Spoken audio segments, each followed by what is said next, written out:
نبی مطہر کا نسب مطہر جو ہے تمام دنیا سے زیادہ شریف اور پاک ہے، اور یہ وہ بات ہے کہ تمام کفار مکہ اور آپ کے دشمن بھی اس سے انکار نہ کر سکے۔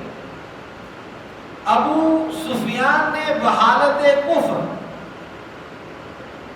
روم کے بادشاہ کے سامنے اس کا اقرار کیا، حالانکہ وہ اس وقت چاہتے تھے کہ اگر کوئی گنجائش ملے تو آپ پر ہم عیب لگائیں۔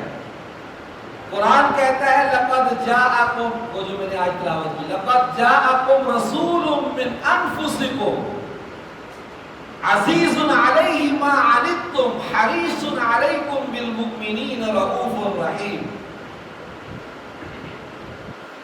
لقد جاءکم رسول من انفسکم، حضرت عبداللہ ابن عباس اور امام زہری فرماتے ہیں لقد جاءکم رسول من انفسکم اے من افضلکم اور واشرفکم، یعنی عباد مخلصین کے جن کو حق تعالیٰ نے اپنی نبوت اور رسالت کے لیے منتخب فرمایا ہو، ان کا سلسلہ نسب ایسا ہے کہ پاک اور مطہر ہوتا ہے۔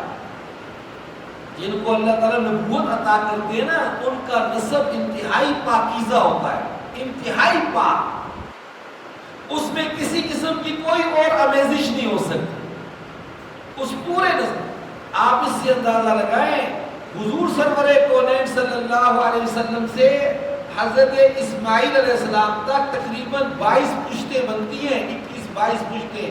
عدنان کا حضرت اسماعیل کی نسل سے ہونا ثابت ہے، اور یہ سلسلہ چل کر حضرت ابراہیم تک پہنچتا ہے۔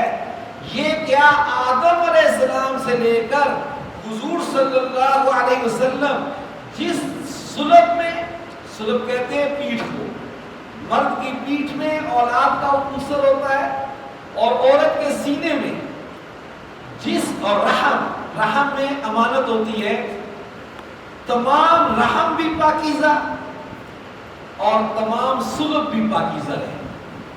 آدم علیہ السلام سے لے کر حضور رحمت للعالمین صلی اللہ علیہ وسلم تک جتنے بھی حضور کے آباء اور نسب میں لوگ آتے ہیں، وہ سب اپنے اپنے زمانے کے انتہائی پاکیزہ نفوس ہوتے ہیں،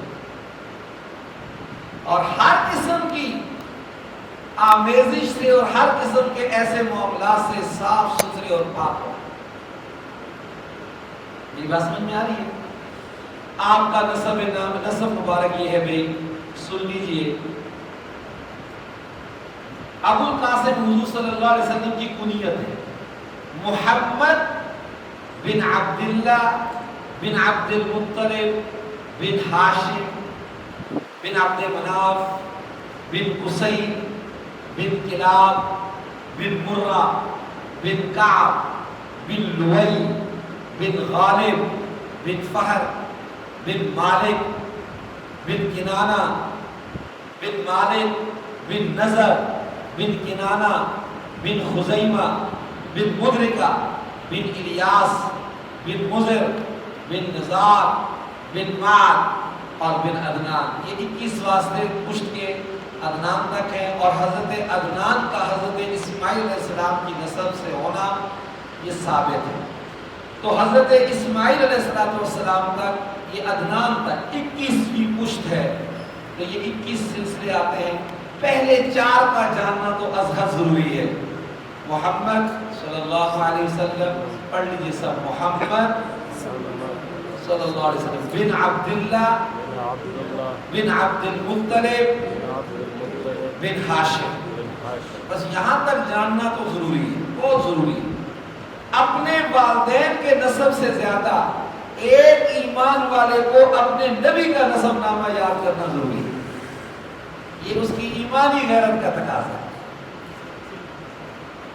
محمد صلی اللہ علیہ وسلم بن عبداللہ بن عبد المطلب بن ہاشم، پڑھ لیجیے، محمد صلی اللہ علیہ وسلم بن عبداللہ بن عبد المطلب اور بن ہاشم۔